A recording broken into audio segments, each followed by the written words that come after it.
Menteri, Datuk Seri Anwar Ibrahim, memuji usaha berterusan Kumpulan Wang Simpanan Pekerja KWSP dalam mencari pendekatan baharu bagi meningkatkan kecukupan pendapatan persaraan rakyat Malaysia.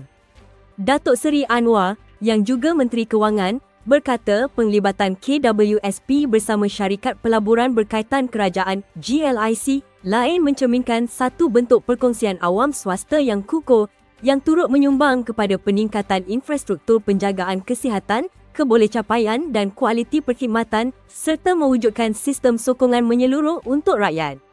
Beliau berkata demikian menerusi ucapan perasmian di Persidangan Kesejahteraan Sosial Antarabangsa ISWC 2025. Beliau berkata, ketika jangka hayat rakyat semakin meningkat, tumpuan perlu beralih daripada simpanan sekaligus kepada pendapatan persaraan yang berterusan. Tambahnya, dalam wawasan kerajaan, rakyat yang menginjak usia tua tidak seharusnya perlu bimbang tentang kemiskinan, tentang dipinggirkan atau bimbang bahawa diri mereka tidak lagi relevan. Meskipun berbeza platform politik kepartian, hak sebagai saudara Muslim untuk mendoakan kebaikan dan kesejahteraan tidak pernah gugur. Majlis Ulama UMNO untuk mendoakan agar keadaan kesihatan Presiden PAS, Abdul Hadi Awang bertambah baik.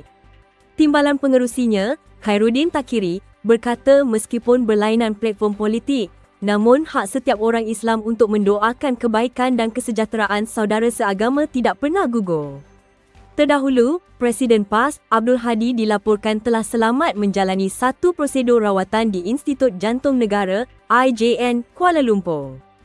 Perkara itu dimaklumkan oleh Ahli Parlimen Bacok, Muhammad Syahir C. Sulaiman menerusi satu hantaran di Facebook. Untuk rekod, pada Januari tahun lalu, Abdul Hadi turut menjalani rawatan di IJN. Parti Warisan akan menetapkan syarat tegas kepada calon-calon yang bertanding pada Pilihan Raya Negeri PRN Sabah kali ini, termasuk mengenakan saman sebanyak RM10 juta kepada mana-mana wakil rakyat yang melompat parti selepas menang. Presidennya, Syafiee Apdal berkata, langkah itu merupakan komitmen parti dalam memastikan calon yang dipilih benar-benar setia serta konsisten dengan perjuangan parti sepanjang penggal. Katanya, calon memainkan peranan penting, lebih-lebih lagi apabila lebih 65% pengundi kini terdiri daripada golongan muda. Menurut beliau, walaupun akta anti lompat parti telah digubal, Warisan mengambil pendekatan lebih proaktif bagi mengekang budaya lompat parti yang pernah mencetuskan ketidakstabilan politik sebelum ini. Tegasnya, jika ada calon yang menang atas tiket warisan kemudian meninggalkan parti, beliau akan bawa ke mahkamah dan tuntut saman RM10 juta. Syafiee menjelaskan bahawa syarat tersebut akan dimeterai lebih awal bersama calon sebagai satu bentuk perjanjian moral dan perundangan bagi menjamin kesetiaan serta keutuhan parti selepas pilihan raya. Menteri di Jabatan Perdana Menteri, Hal Ehwal Agama, Muhammad Naim Mokhtar memfailkan saman fitnah terhadap seorang ahli politik yang juga pensyarah sebuah universiti awam. Naim menamakan Abu Hafiz Salehuddin selaku defendan melalui saman difailkan di Mahkamah Tinggi Shah Alam melalui firma guaman Tetuan Akberdin dan Co pada 14 Jun lalu. Menerusi laporan harian Metro, ia berhubung kenyataan berbau fitnah didakwa disiarkan defendan di aplikasi X dan laman sosial Facebook. Dalam pernyataan tuntutan, Naim berkata sejak hujung 2024, defendan menunjukkan pola konsisten menerusi pelbagai kenyataan awam, sama ada melalui posting di akaun X atau Facebook miliknya atau kenyataan yang disiarkan portal berita. Menurutnya, ia secara langsung atau tidak langsung menyentuh dan menyerang dirinya secara tidak adil dan keterlaluan. Beliau berkata, pada 5 Februari dan 4 Mei lalu, Abu Hafiz membuat pernyataan fitnah yang diterbitkan semula oleh defendan melalui satu posting di akaun X beliau, defendan yang berniat jahat dan tidak benar. Sehubungan itu, Naim menuntut daripada defendan antaranya ganti rugi am, teruk dan teladan dan memohon injunksi supaya memadamkan posting berkenaan serta menghalang ia daripada disiarkan semula. PSM mengingatkan betapa cukai barangan dan perkhidmatan GST merupakan antara faktor utama tumbangnya kerajaan BN pada 2018 di tengah langkah kerajaan untuk meluaskan cukai jualan dan perkhidmatan SST pada masa ini. Memetik Malaysia kini, Ahli Jawatankuasa Pusat PSM K. Arvayan mempersoalkan langkah untuk meluaskan SST merangkumi buah-buahan import seperti epal, limau dan anggur. Katanya, di Malaysia, sebanyak 60% makanan ruji diimport mengikut statistik Jabatan Perangkaan dan impak peningkatan SST ini kepada rakyat biasa yang terpaksa membeli barangan import amat ketara.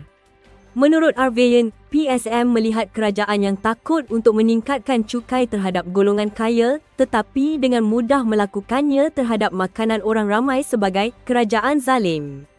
Katanya lagi, PSM ingin ingatkan antara sebab tumbangnya kerajaan BN pada 2018 adalah GST yang PH juga lawan bersamanya. Rakyat tidak akan gentar tumbangkan kerajaan lain yang membawa kesengsaraan sama. Sementara itu, Pengerusi Perikatan Nasional Muhyiddin Yassin menyifatkan naratif kerajaan bahawa peluasan cukai jualan dan perkhidmatan SST menyasarkan golongan kaya dengan hasilnya akan diagihkan kepada golongan miskin seperti Robin Hood hanyalah sandiwara. Beliau mendakwa daripada 8,094 barangan yang dikecualikan daripada SST sebelum ini, hanya 1,813 barangan yang masih dikecualikan. Katanya, lebih 90% barangan telah dikenakan SST.